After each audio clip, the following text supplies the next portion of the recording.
Hepiniz hoş geldiniz. İlk belediyesi sokak hayvanları bakım rehabilitasyon merkezindesiniz şu anda. Burada yaptığımız yaralı sokak hayvanları ve bakıma muhtaç hayvanları bakımı, tedavisi, operasyonları yapılıyor. Daha sonra aldığımız yere tekrar bırakılıyor. Şu anda sizi bir gezdireceğiz.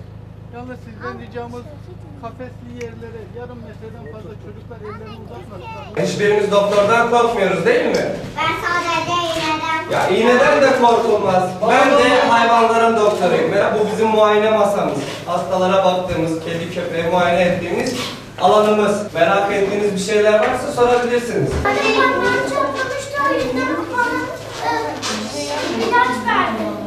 Sen de kullandın ilaçlarını. İşte biz de burada kedi ve köpekler hasta olunca ilaç buluyoruz.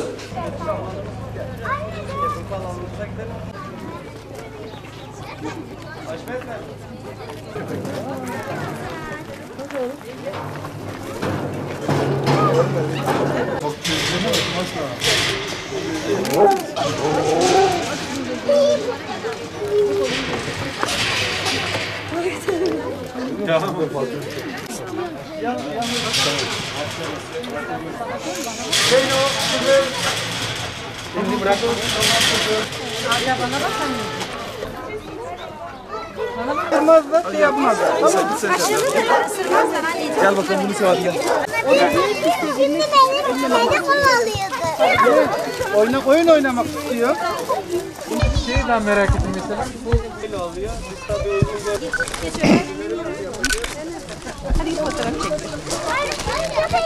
Bugün buraya niye geldin Eymen? Hayvanları görmek için. Onlara zarar vermeyelim.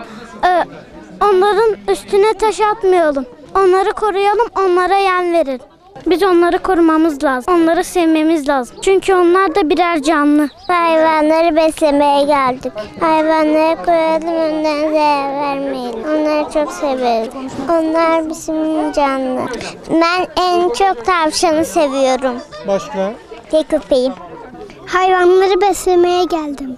Onları koruyalım, onları sevelim. Onlar da bizim gibi canlı. Onlara zarar vermemiz lazım. 4 Ekim Dünya Hayvanları Koruma Günü etkinliği adı altında okulumuzun ve Siirt Belediyesi'nin ortaklaşa bir organizasyonuyla çocuklarımızın hayvan sevgisini aşılama amaçlı çocuklarımızı hayvanları görmelerini istedik.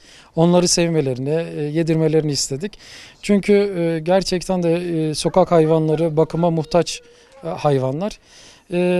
Yani mümkün mertebe biz insanların onlara bakmakla sorumlu olduğumuzu biliyoruz. Her canlının yaşamaya hakkı var, sokak hayvanlarının da yaşamaya hakkı var. Onlara iyi bakmalıyız, onları sevmeliyiz. Sadece korumak yetmez, çocuklarımıza da sevdirtmeliyiz ki çocuklarımız da hayvan sevgisiyle büyüsün. Dinimiz de zaten hayvanlara verdiği önemi bayağı bir üzerinde duruyor. Yani Hazreti Ömer zamanında evet. Çünkü hayvanların yerleşim yerine gelmediği bilindiği için yerleşim yerinin dışında hayvanların hayatlarını sürdürebilmeleri için yemlerle beslenirlerdi. Yine Peygamber Efendimiz sallallahu aleyhi ve sellem de birçok konuda hayvanları sevmemiz gerektiğini, onları beslememiz gerektiğinden bahsediyor. Hatta Hüvezza adında bir kedisi olduğu biliniyor. Onu da yine savaş esnasında yani zihni savaş muharebesiyle meşgulken bile kediyi görüp bir sahiplenme duygusuyla onu alıp besliyor. Yani onun yaşadığı duyguyu anlamak istediğimiz zaman savaş esnasında birçok şeyle meşgulken hayvanın bakıma muhtaç olduğunu hissedip yanına alıp besliyor. Biz onu yani Peygamber Efendimiz bizim örnek alacağımız zatımız. Yani biz o konuyla onun yaptığının en azından nüshalarını da bu dünyada göstermemiz gerekiyor diye inanıyorum.